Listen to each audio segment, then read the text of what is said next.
Greetings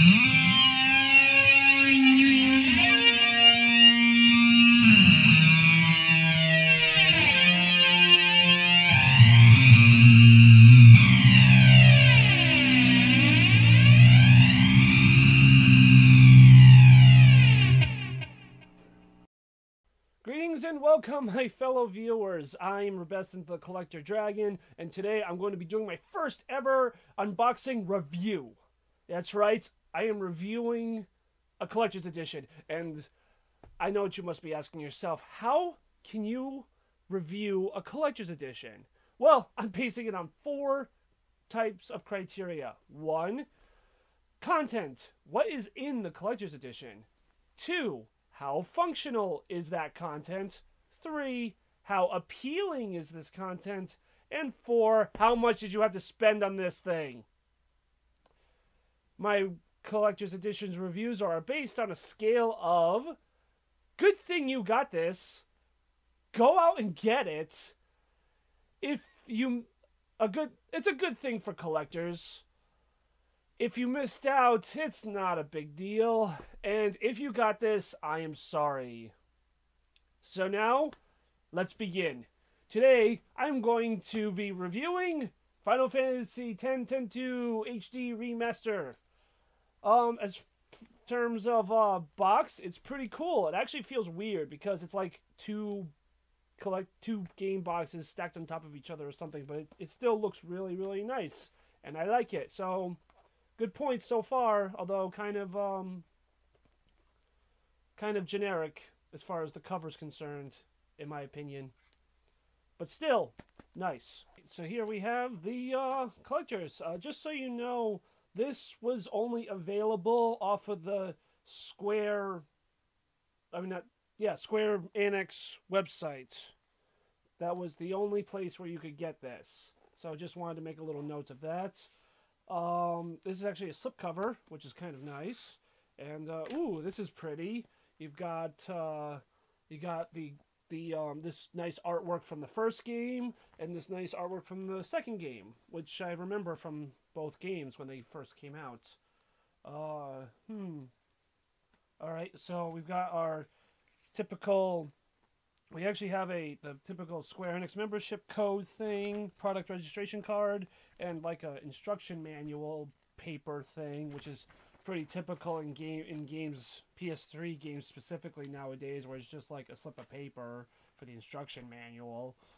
It looks like the art book is actually the box itself, which is, for me, I kind of don't like it. I don't like it when people do this because, 1, it seems kind of lazy, and 2, I kind of want to look at the book, and it's just kind of awkward with all this other stuff. Like the page, it's hard to explain, but the first couple pages like flop around, but then the center ones are kind of tight.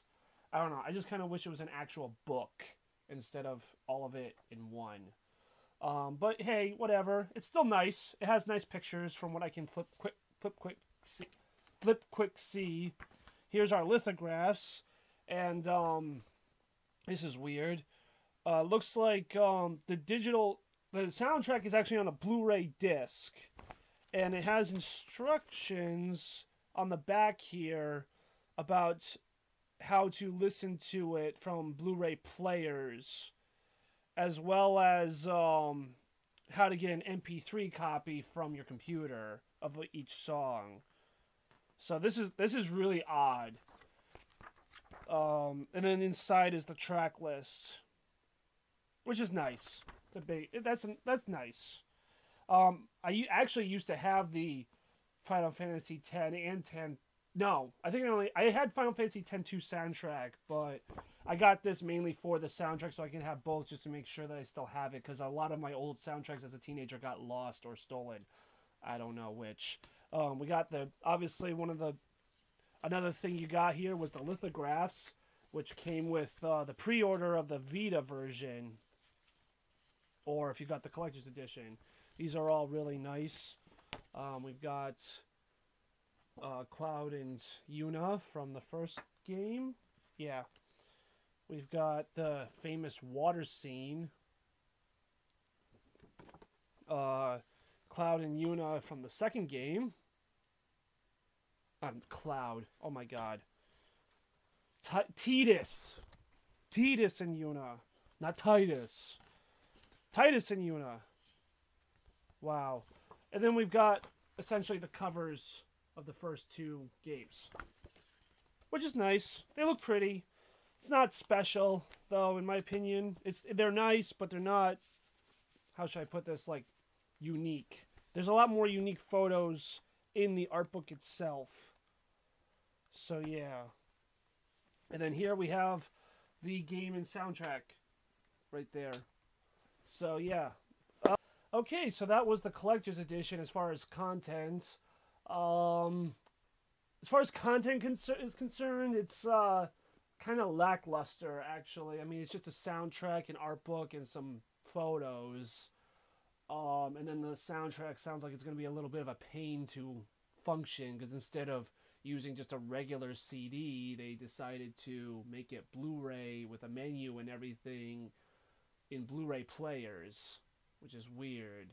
And then to get MP3s, you're going to have a Blu-ray driver on your PC to download MP3s, which is weird.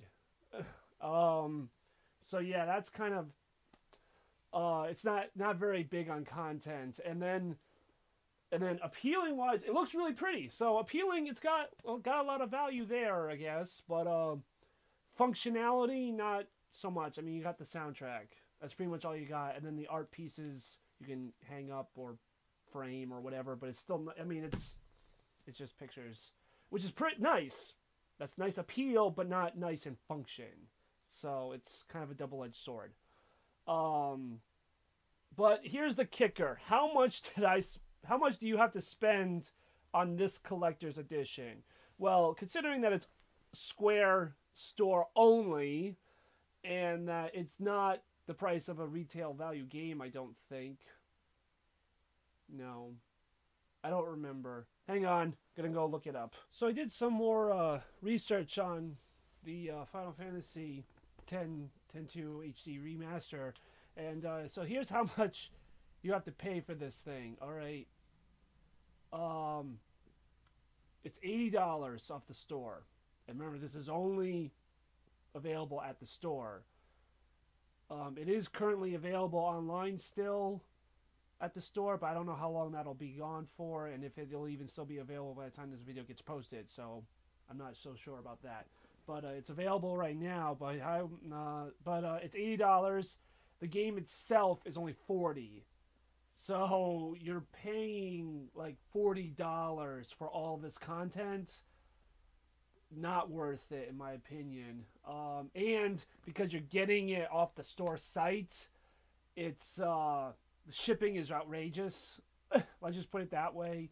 It kind of varies depending on how much the content is, but it's about, even for the bare bones, it's about $9 or so for shipping. So my $80 game and soundtrack ended up turning into a $89 game and stuff, so almost $90. So I'm paying almost $50 extra for essentially two soundtracks, some pictures, an art book, and that's it.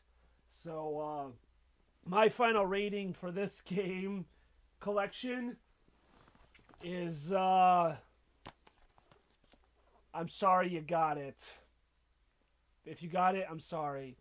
That's my rating. Unfortunately, I wanted to give it a little bit better of a review because for what it's worth, for what it is, it's not that bad. It's, you know, it's pretty generic, pretty standard. I would have given it more of a if you got it, you know, if you missed out on this, no big deal, or good for collectors, somewhere in between there, or good for collectors, but at pretty much $50 over store value, especially since most of the content you can actually get separately. Like the lithographs came with the pre-order Vita version, and the art book came with pre-ordering the game at almost any retailer. So and then the soundtracks you can get separate. I mean, it doesn't come with the bonus tracks, but you're only missing out on a few tracks there. So yeah, it's I think this collection was not worth it. It was not worth it, and if you had gotten it, I'm sorry. And for you who didn't know that it was out there, don't try to get it. All right. Um, so that's that. Thank you for watching my video. Check out the rest of my content. Please like, share, subscribe, follow, do comments, positive, negative. Tell me, what you thought when you told me my first ever video review unboxing. So, tell me how I did. Tell me what I could do to make it better. And that's it. I hope to see you guys next time on the battlefield. Bye.